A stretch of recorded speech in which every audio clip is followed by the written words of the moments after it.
before you barge in. Sorry. Television's a tough business, Liza. You live and die by the numbers. You're never any better than your last job.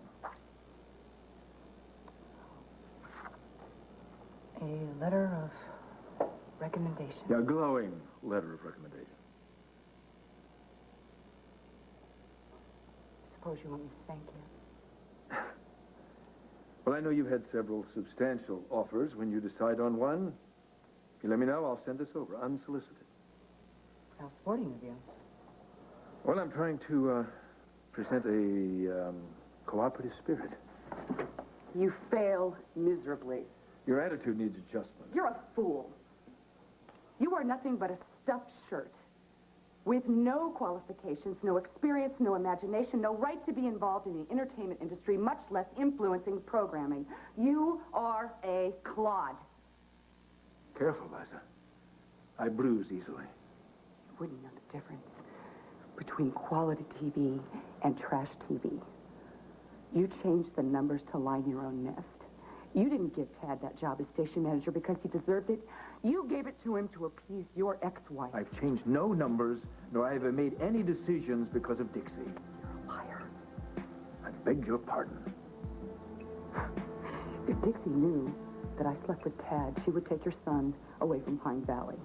In which case, you wouldn't get to see him for that hour and a half every 3 weeks. Well, I offered you a recommendation.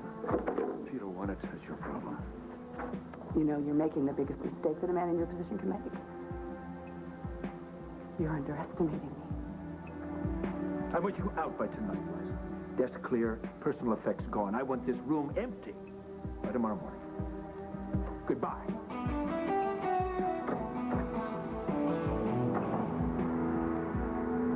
I don't know. The thing that I don't get is why turn this into something that it's not? I mean, both you and Liza have told me that the entertainment industry is competitive, cutthroat, a revolving door. People race around from job to job. I mean, her getting fired isn't personal. Well, Liza doesn't see it that way. Well, yeah, of course not. She thinks that you're tempted.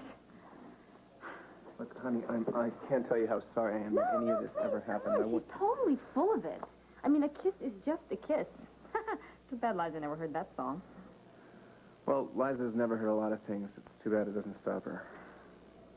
You know, when she first came back to Pine Valley and took over as your boss, I mean, I was very jealous. I mean, I admitted I was jealous. I told her I was jealous. I was insecure. But I'm not now. And I think that really gets to her. Wish none of it ever happened. That's your fault. I mean, we didn't go looking for trouble. Trouble found us. Hopefully, Adam will calm her down and she'll go slithering into the dark where she belongs.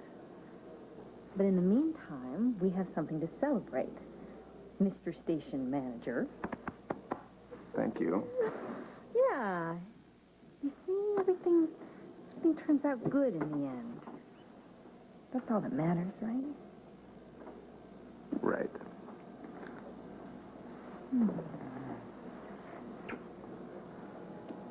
You look tired. Why don't you go out into the alcove? There's a cot back there. You can rest. Yeah, go ahead.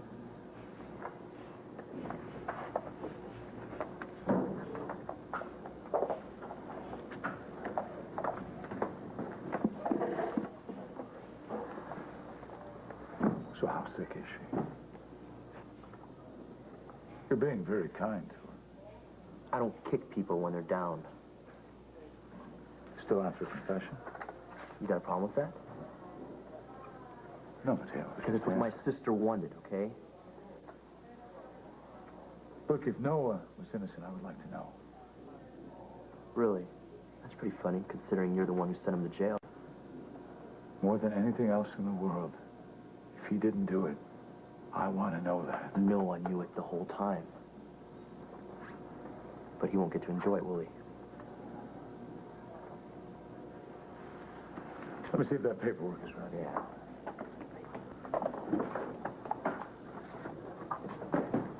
How do you do? How is she? She's resting. This is serious. No one can overhear. Yeah, look, you've been staring at me all day. I'm here. I'm all alone. What's up? You must know this. But no one else can know it until it's the right time, all right?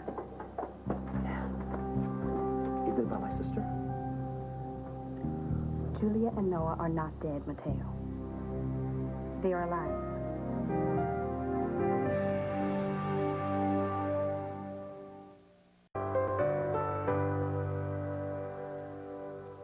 Julia's alive. My sister, Julia. That's who we're talking about, right? The sister I just got done burying she's alive. They only appear to be dead. What do you mean? She couldn't save him. Right, my sister killed herself. No, the tarantula did not kill Noah. They drank a potion. It made their hearts slow, their breath stilled. A potion. A tincture of herbs. It's an ancient ritual. You tell me their hearts were beating when we buried them. What kind of joke is this? They have enough oxygen. You're crazy. Mateo, believe me. The cops were closing in. Taylor, too. Their only way to escape was to die.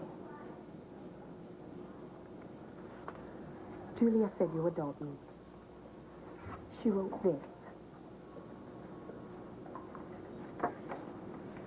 It's her handwriting. Read it. Dear Mateo, what Corinne's telling you sounds like mumbo-jumbo, but Noah and I have seen it work. Faking death is the only way we can ever be free. We can only come home and confess as she lied on the stand. Make her mad. Get the truth. And meanwhile, do whatever Corinne tells you. Trust her. Our fate's in your hands. I love you. Jules. Julie's alive? Don't let her down. She's alive. Yes. No. You can't go back to the grave right now. You're fine. You'll be fine for many more hours. There's something else you need to do. And it will not be easy.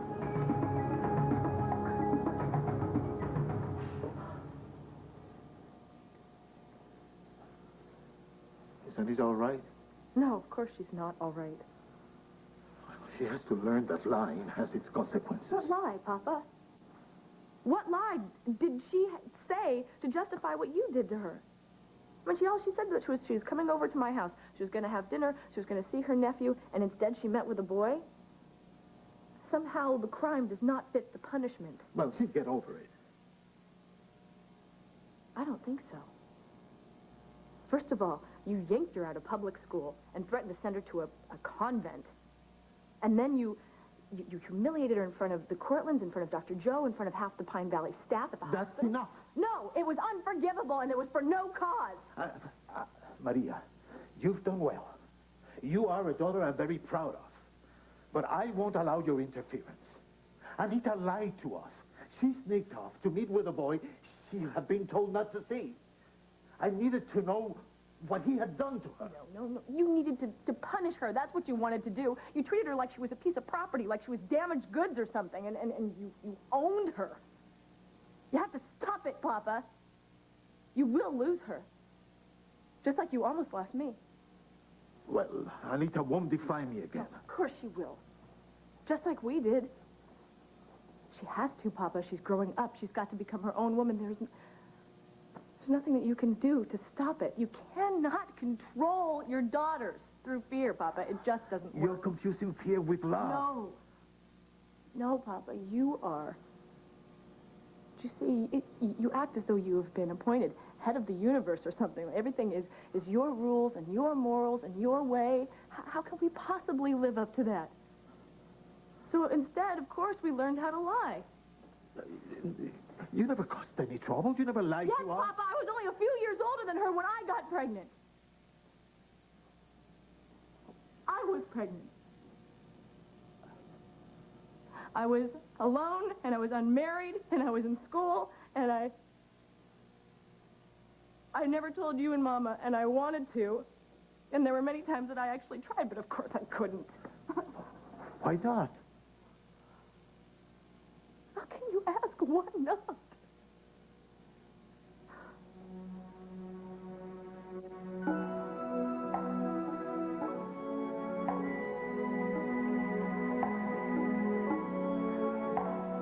And in the end, I didn't have to. Good God. about you. You haven't an No, I didn't have an abortion. I miscarried the baby. But I did everything that I could to try to bring it on, and it actually happened one weekend when I was at home, and you guys were all out at the movies. And it was the worst night of my life, but I just acted like nothing happened, and like everything was fine. I had to.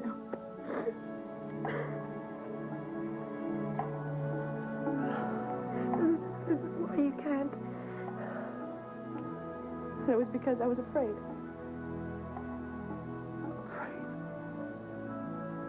Afraid of what?